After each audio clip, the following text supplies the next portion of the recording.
अरे बावड़ो, वो जो आवाज आ रही है ला इलाहा इल्लल्लाह मोहम्मद रसूल अल्लाह अशहदु अल्ला इलाहा इल्लल्लाह हुआ अशहदु अन मोहम्मदन अब्दुहु व रसूलहु, वो कोई इबादत नहीं है। वो तो कह रहे हैं अल्लाह के सिवा कोई इबादत करने योग्य है नहीं और मोहम्मद साहब के सिवा उसका कोई रसूल है नहीं। इसीलिए जब हम अपने क्षेत्रों में राम यात्रा लेकर के निकलते हैं तो पत्थर बरसा करके इसका प्रमाण दिया जाता है कि हमने रोका था कि अल्लाह के सिवा कोई इबादत करने योग्य नहीं है, तुमने क्यों की, इसीलिए तुमको पत्थर मिलेगा। हमारा वेद तो कह रहा है अयम निजा परोवैती गणनाम लघु चेतसाम उदार चरिता नाम तू वसुधैव कुटुंबकम, लेकिन उनकी कुरान क्या कह रही है, कातिलुल लजीना ला युमिनूना बिल्लाहि वला बिल यौमिल आखिर वला युहर्रिमूना मा हर्रमल्लाहु व रसूलहु वला यदीनूना दीनल हक मिनल लजीना ऊतुल किताब हत्ता युअतुल जिज़यत अय दिव्यहुम सागिरून।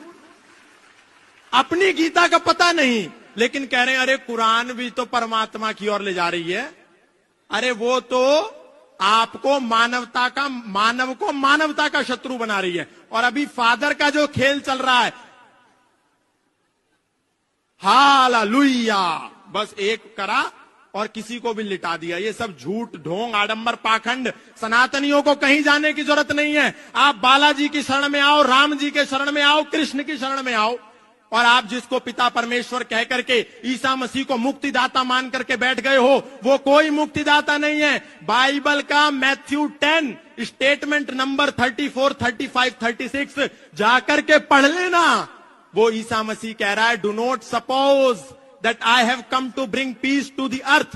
I did not come to bring peace but a sword. I have come to turn a man against his father, a daughter against her mother, and daughter-in-law against her mother-in-law.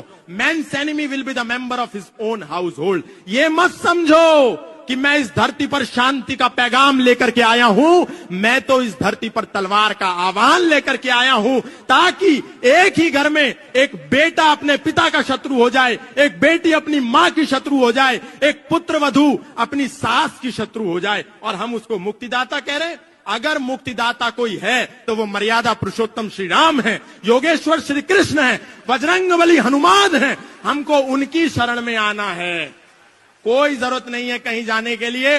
दोस्तों, अगर आप बाकी में सच्चे हिंदू हो ना तो ये वीडियो कम से कम 5 हिंदू भाइयों को जरूर शेयर करके जाना। जय श्री राम।